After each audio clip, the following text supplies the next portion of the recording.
ये दुर्ग का जिला अस्पताल है जहां से जो कतारें आपको नज़र आ रही हैं, कुछ महिलाएं तो कुछ पुरुष, ये दरअसल अस्पताल में आए मरीज नहीं बल्कि महादेव सट्टा ऐप की संलिप्तता में आए वो लोग हैं। वो कर्नाटका बैंक में आकर के यहाँ पर जो खाते खुलवाए गए हैं और उस खाते खुलवाने के बाद फ्रॉड भी हुआ है और कहीं ना कहीं महादेव से जुड़ी भी चीज़ें आ रही हैं। कुल 87,34,274 रुपए के आसपास का ये मामला बताया गया। उस खाते को मैनेज करने वाले वो लोग हैं जो धरपकड़ में कभी शामिल नहीं होते या पकड़े नहीं जाते। ये ऐसा चक्रव्यूह बन गया है जिससे बाहर आना अब मुश्किल होता नजर आ रहा है। स्क्रीन पर आपको एक तस्वीर नज़र आ रही है। ये दुर्ग का जिला अस्पताल है जहां से जो कतारें आपको नज़र आ रही हैं, कुछ महिलाएं तो कुछ पुरुष, ये दरअसल अस्पताल में आए मरीज नहीं बल्कि महादेव सट्टा ऐप की संलिप्तता में आए वो लोग हैं जिनको पहले संदिग्ध और उसके बाद कुछ लोग आरोपी भी करार दे रहे हैं। इस पूरे मामले को लेकर के तफ्तीश से जब मैंने और सचिन भाऊ ने दुर्ग में आकर के इसकी जानकारी हासिल करने की कोशिश की तो काफ़ी सारी चीज़ें सामने आई। नमस्कार, मैं सीमांत हूँ। केपी न्यूज़ देखना शुरू कर चुके हैं। कैमरे के पीछे सचिन भाऊ हैं और मेरे पीछे वो बैंक है जो आज से कुछ दिनों पहले सुर्खियों में आया था। क्यों आया था? दरअसल पीछे आपको दिखा दूँ, कर्नाटका बैंक है और ये दुर्ग जो स्टेशन रोड है उस जगह पर मौजूद है। और इसके सुर्खियों में आने का कारण ये था कि पिछले कुछ दिनों पहले 111 खाते, इस बैंक से जुड़े हुए अकाउंट के 111 खाते सीज़ किए गए थे। लेकिन ये सीज़ किए जाने से पहले जो चर्चा में सारी चीज़ें आई वो आई कैसे थी? दरअसल आपको बता दूं कि आजकल साइबर फ्रॉड बहुत हो रहा है। लगातार खबरें आपको सुनने को मिल रही होगी।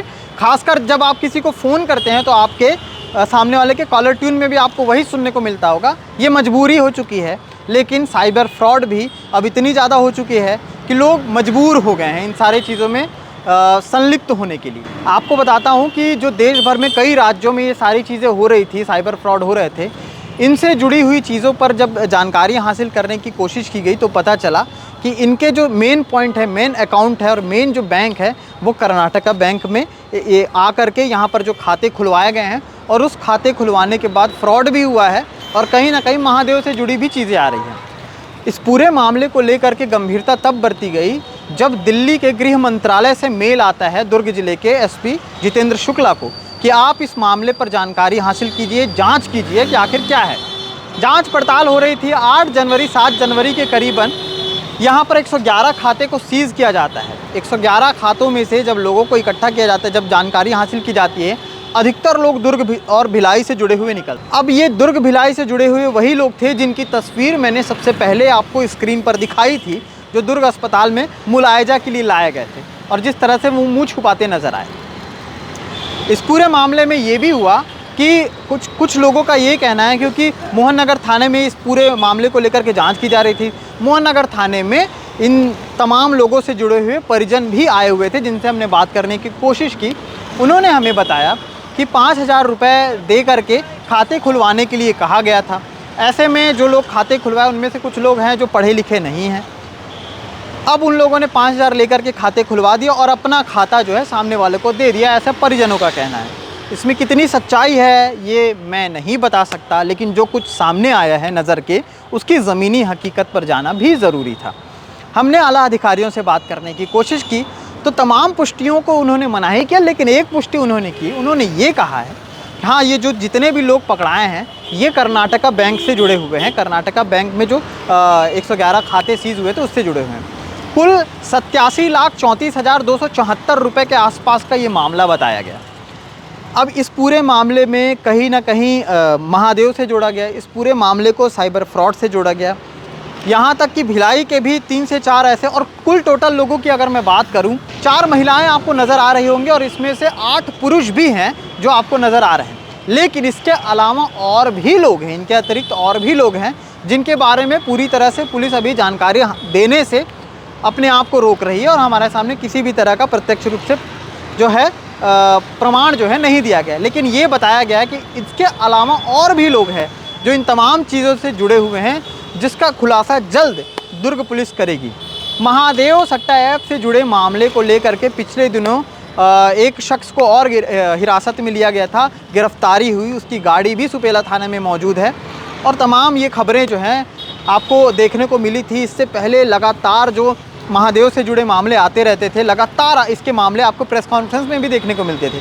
कुछ दिनों पहले से इस मामले में थोड़ी सी रुकावट आ गई थी, लेकिन ऐसा लग रहा है कि अब जो है धीरे धीरे और भी इस मामले में जो खेप में बटोर करके लोग एक दूसरे से कनेक्ट हो रहे हैं, उन लोगों को भी हिरासत में लिया जा रहा है। उड़ती उड़ती खबर ये भी आई थी कि सौरभ चंद्राकर गिरफ्तार हो गया, लेकिन उसके बाद यही खबर सामने जब प्रत्यक्ष रूप से आती है तो सौरभ चंद्राकर जो हैं प्रदीप मिश्रा का एक कार्यक्रम होता है दुबई में और उसमें नज़र आते हैं।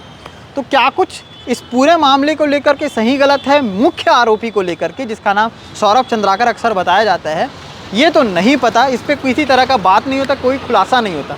लेकिन धीरे धीरे जो कड़ियाँ बनती हैं, जो बीच के बिचौलिए पकड़ाते हैं, जो अनपढ़ हैं, जो बेरोजगार हैं, जो ऐसे ही सड़कों पर घूम रहे हैं, जिन्हें लालच में 5,000 रुपये देकर के खाता खुलवाया जाता है और उनके साथ साइबर फ्रॉड करवाया जाता है, महादेव में संलिप्तता जुड़वाई जाती है, ऐसे लोगों को पुलिस पकड़ करके पूछताछ कर रही है, मेन जड़ तक पहुंचने की कोशिश भी जारी है।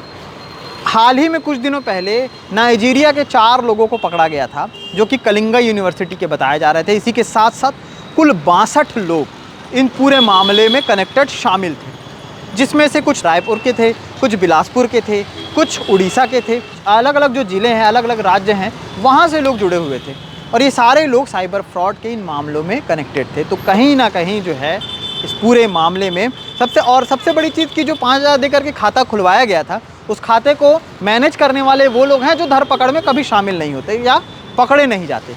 अब इन लोगों से कब पूछताछ होगी नहीं पता। जिन लोगों का गया है उनके परिजन लगातार आकर के रो रहे हैं। उनका ये कहना है कि कब ये लोग बाहर आएंगे, लेकिन ये ऐसा चक्रव्यूह बन गया है जिससे बाहर आना अब मुश्किल होता नज़र आ रहा है।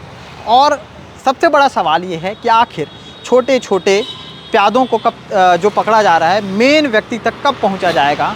महादेव के शतरंज के इस खेल में रचे हुए तमाम चालें आखिर किस ओर पलटेंगी, किसी को नहीं पता। फ़िलहाल के लिए इतना ही। आगे क्या कुछ अपडेट रहेगा तस्वीरों के साथ भी दिखाते रहेंगे और आगे की अपडेट भी आप तक पहुंचाते रहेंगे। शुक्रिया।